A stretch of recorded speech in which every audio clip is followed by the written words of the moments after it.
Read Ezekiel chapter 19, a lament for Israel's princes. Take up a lament concerning the princes of Israel and say, what a lioness was your mother among the lions. She lay down among the young lions and reared her cubs. She brought up one of her cubs, and he became a strong lion. He learned to tear the prey, and he devoured men. The nations heard about him, and he was trapped in their pit. They led him with hooks to the land of Egypt. When she saw her hope unfulfilled, her expectation gone, she took another of her cubs and made him a strong lion. He prowled among the lions, for he was now a strong lion. He learned to tear the prey, and he devoured men. He broke down their strongholds and devastated their towns. The land and all who were in it were terrified by his roaring. Then the nations came against him, those from regions around about. They spread their net for him, and he was trapped in their pit. With hooks they pulled him into a cage and brought him to the king of Babylon.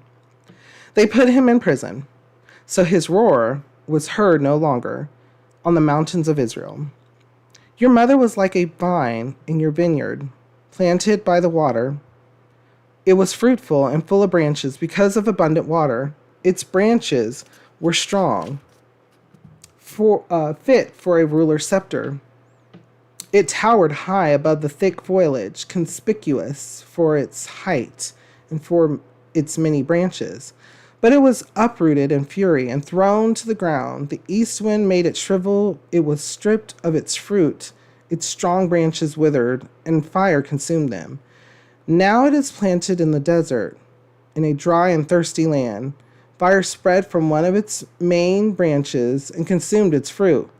No strong branch is left on it fit for a ruler's scepter. This is a lament and is to be used as a lament. So Ezekiel is telling Israel, telling Judah, Jerusalem, that they were this thing that was created to be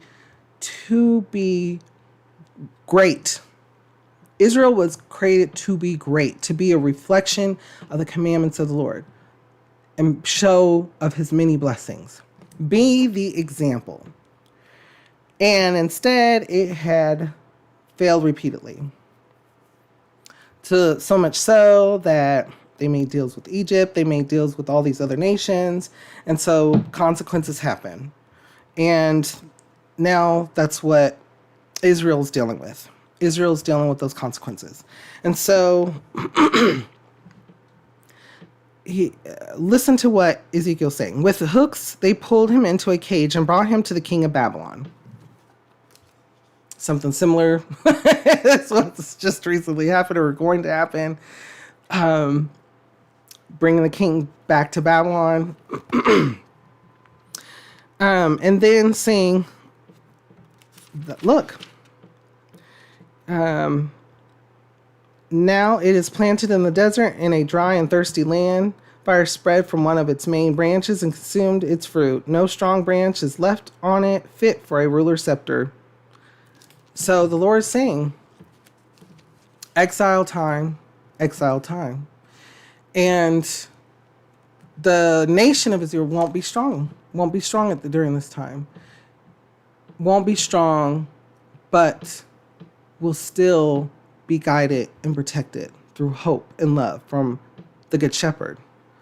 So they will be strong through the Lord, but here on earth, they won't be strong as in having a kingdom, having their own separate kingdom. They have been or will be and were exiled.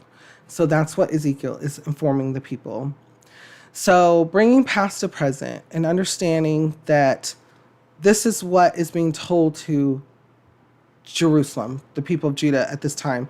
This is a lament. This is supposed to be sorrowful. This is supposed to show what's going to happen and that it's set to happen. So when there are things in life that we come across, and those tough times, there's a timing with those. Those, they come and they go. It's like a wave. It can be like a wave. It can be like a ripple. And it can be sometimes small. It can be sometimes devastating. The best thing to do, just like I've always said, is to rely on the Good Shepherd, to rely and seek on the Lord, because He will provide the hope. He will provide the guidance, and He will provide the healing.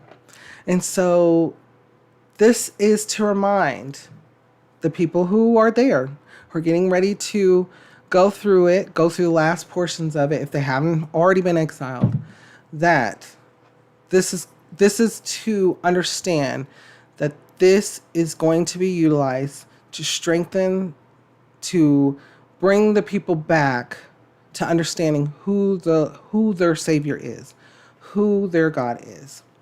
And that is the Good Shepherd. So, there's a lot here as well. Sermon upon sermon. That's just one way to look at it. Before we go on, though, what kind of thoughts or feelings come to your mind when we read over this? How does it make you feel, and what does it make you think?